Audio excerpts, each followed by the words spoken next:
Following the calamity, the forces of the 14th Imperial Legion entrenched themselves in strategic locations across Eorzea. So swiftly did they accomplish this, it was suspected that they had received help. To think that it came from Huayu, my right hand. There is more. We have reason to believe that Huayu didn't deal exclusively with the 14th. She also answered to a higher authority in Garlemald. But this higher authority could not have been the Emperor. By consenting to the media project, Solus Zos Galvus showed himself to be more concerned about preventing the spread of primal influence than claiming Eorzea for the Empire. He would happily have seen the lot reduced to ash. We believe a number of high-ranking figures within the royal household were against the decision, but that they knew better than to oppose the Emperor openly. Of course, this didn't prevent them from making clandestine provisions, in which Huayu played a part. Alas, these provisions did not prevent Dalamud from falling, and the ensuing chaos changed the face of the realm forever. Yet Eorzea survived. To all intents and purposes, the Meteor Project had failed, and the Empire was left to rue its lack of a decisive means to eliminate the primals. Until, that is, it stumbled upon the Ultima weapon. Even before the accursed thing was dug up, it seemed to me the 14th had the might to overwhelm our weakened armies. Yet they chose to hide behind their walls. Why? The Black Wolf was wary of making the denizens of Eorzea desperate, lest more primals emerge to bleed the land. The discovery of the Ultima weapon, however, emboldened him to resume his war of conquest in earnest. But there was one in Garlemald who believed that Van Belsar's actions were premature. One who stood higher in the Imperial Army's chain of command. He ordered the Legatus to halt his advance, only to find that the Black Wolf had slipped its leash, and that the 14th now acted alone. In a bid to bring Van Belsar to heel, he used the agent he had planted in Ul'dah prior to the calamity to undermine the Legion's efforts. A man who outranks Van Belsar, yet opposed the late Emperor's decision to annihilate Eorzea. This could only be the former High Legatus of the Garlean army, now known as Emperor Voris Zos Galvus. So he was Huayu's true master. But one of several in actual fact. We've learned that even as Huayu served the Empire's interests, she sold Imperial secrets to a certain faction in Eorzea. In so doing, she helped to maintain the status quo, thus prolonging the conflict. Considering who stands to profit from war, it isn't hard to imagine who her other masters were. Seven hells! You mean to say that she was a double agent? Triple, if you consider her services to Van Belsar and the new Emperor as separate. As neatly as these pieces seem to fit, one aspect of the puzzle remains unclear to me. By whose will was the Marshal feeding intelligence to the heretics? And try as I might, I fail to see how aiding their cause would profit either her Imperial or Monetarist masters.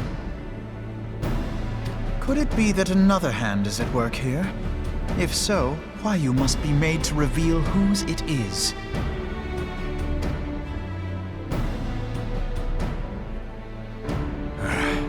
Not only have I lost a trusted friend, now I must interrogate her as a stranger.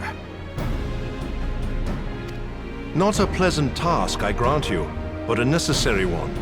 Unless we weed out the ivy, root, stalk, and stem, it will simply grow back. I know that full well. Those closest to Huayu have already been detained, and I will question them alongside her. General, pray keep in mind that there may be unwitting abettors among them.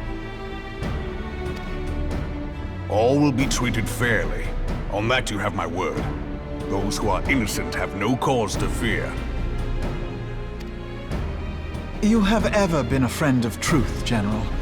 I hope the unpleasant task of weeding out falsehood will not detain you too long. Though it be for the sake of Eorzea, doubting one's comrades is poison to the soul. And with that, I take my leave.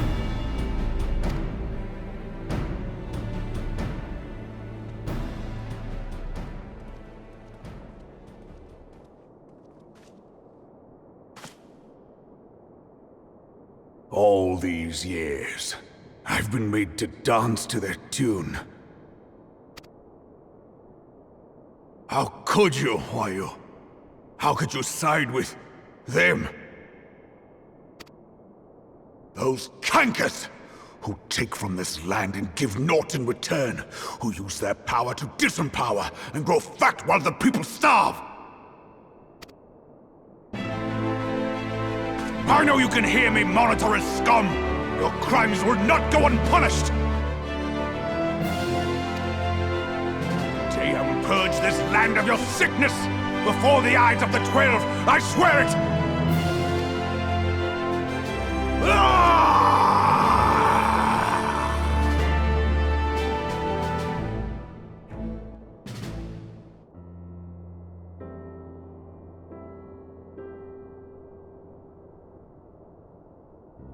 I shall have no further need of you this day. Your Grace.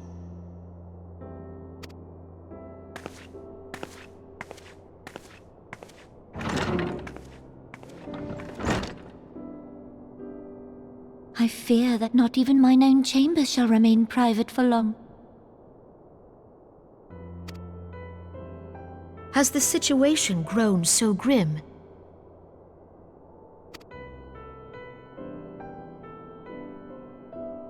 Ever since he proposed the Cartiner Reclamation Bill, Teleji Adeleji has risen to greater prominence upon the backs of impoverished refugees.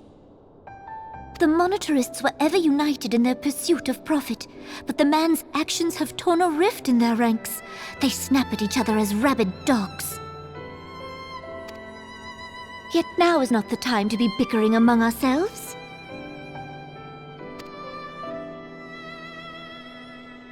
If this bickering is a threat to law and order, might you not have grounds to dissolve the Syndicate? Would that the solution were so simple, Admiral. Alas, my moving to dissolve the Syndicate is certain to spark outrage among the influential merchant class, whom the Cabal represents. This would serve to exacerbate the current unrest, and peace would slip still further away.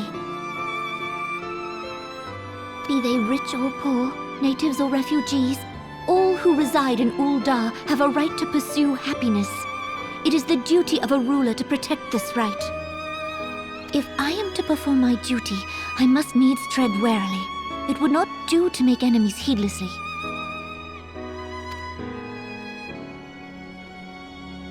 Were Lord Lolorito here, he would doubtless say that I have my head in the clouds.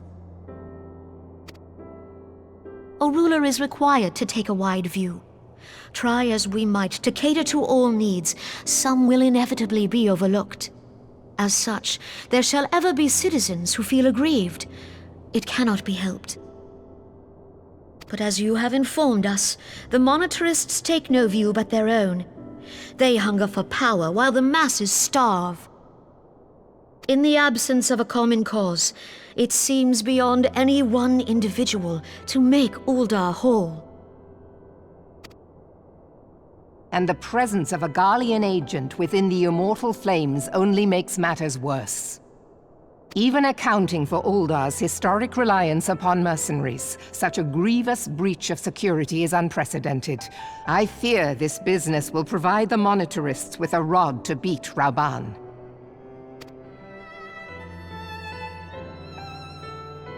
Eorzea can ill afford for the Immortal Flames to be dampened now. Ere long, the Garleans will turn their ravenous gaze toward our lands once more. If we are to resist their might, our nations must stand together. Yet for this to happen, our nations must be whole. cannot be done to improve the situation in Ul'dah.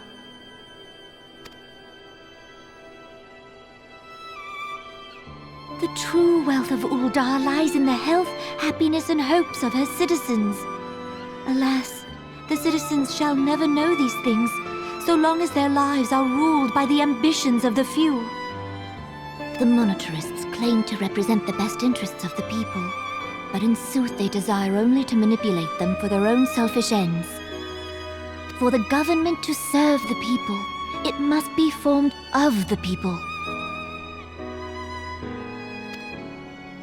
For Ul'dah to move forward, it is not only the Syndicate that must be dissolved.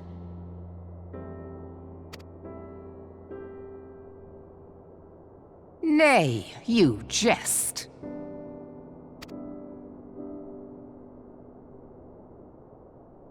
My friends, it was for no other reason than to make known to you mine intent that I requested your presence here. When I make my declaration to the people, chaos shall inevitably ensue. As the last monarch in the line of Ul, I make unto you this request. Help Reborn to preserve order and protect the people. Forsake them, and you forsake yourselves, for a strong Eorzea will ever have need of a strong Ul'dah.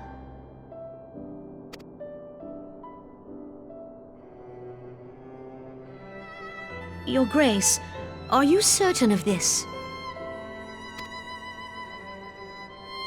There is no other way. When the time is ripe, the nation shall become a true republic. Both royalists and monetarists shall cease to be. Ul'dah will no longer belong to kings or queens or merchant princes, but to her people.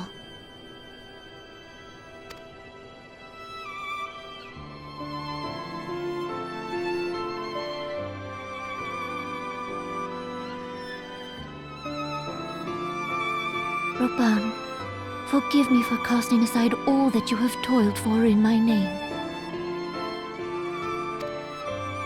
Beyond this gesture, I am powerless to help my subjects.